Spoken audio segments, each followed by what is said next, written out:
So recently I've been solo queuing in low elo for my last video and for this video, and pretty much what I've learned is that even as a diamond player, it's very hard to win these matches. Now obviously if you have a stack, it's easy, but when you're solo queuing, it's not easy. Sometimes there's a magic that goes 0-12 and completely sells your team, or sometimes you're getting no heals. If you're hard stuck silver, bronze, gold, or plat, then you need to watch this.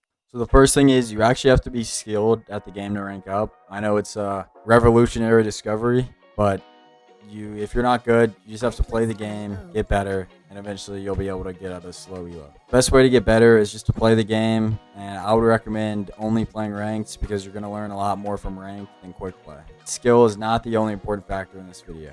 The next thing is you have to be versatile.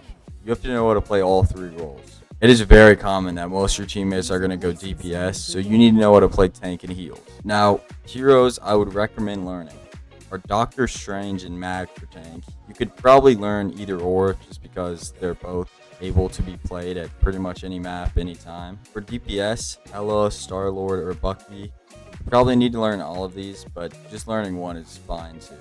For support, I would recommend learning Manus and Loki. These are healers that you can carry the game with pretty easily, as you can play DPS and healer with both of them. Next thing is actually understanding how the game works. For me, I started to understand the game when I started watching pro play. You can see how everything happens and why it happens and which heroes they pick and why they pick them. And it's a really good way to learn how the game works. Now, this is mainly something that just has to be learned by either playing the game a lot or watching pro play like me. What I will say is that ults are a huge part of the game. This is why a character like Star-Lord, which is just an average DPS, is one of the best in the game because ult can literally turn a fight. When you ult, you need to see it as winning a fight instead of just getting picks.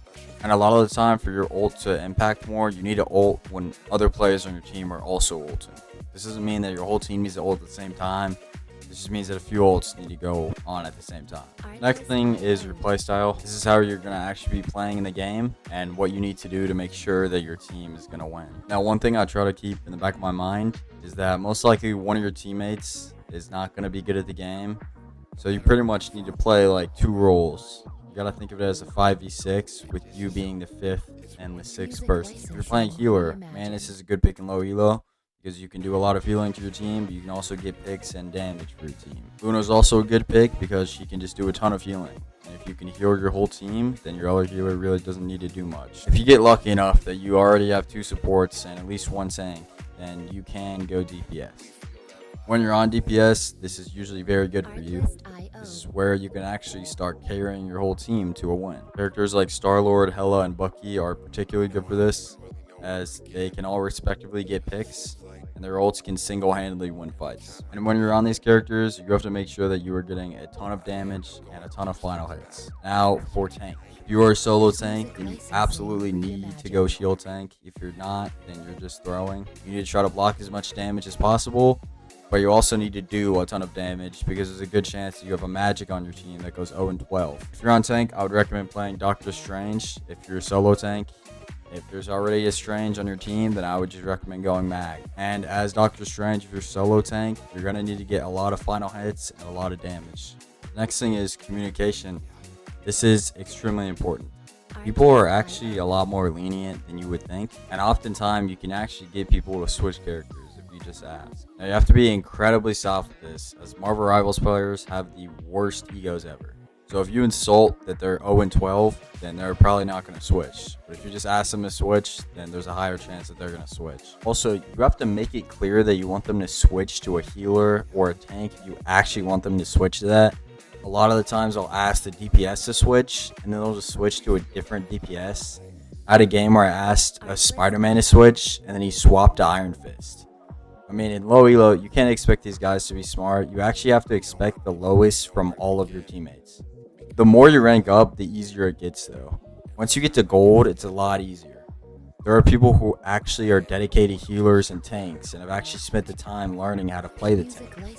So a lot of the times, you can just play DPS and carry your team.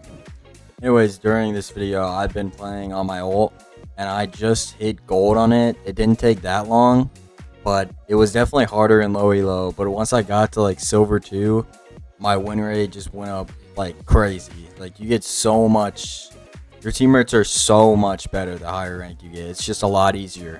Anyways, if you are a DPS player and you're good at DPS, try to take advantage of that as much as possible and just try to carry the fuck out of your team. So I started making this video before Season 2 came out, and the ranks were very inflated, and now they're not as inflated. So when you get in silver and gold lobbies, the players are actually not going to be that bad until the ranks get inflated again. I believe gold is top 25% right now, which is kind of insane, but top 25% is actually, those guys are not bad. So those are good lobbies. All right, anyways, I'll see you later.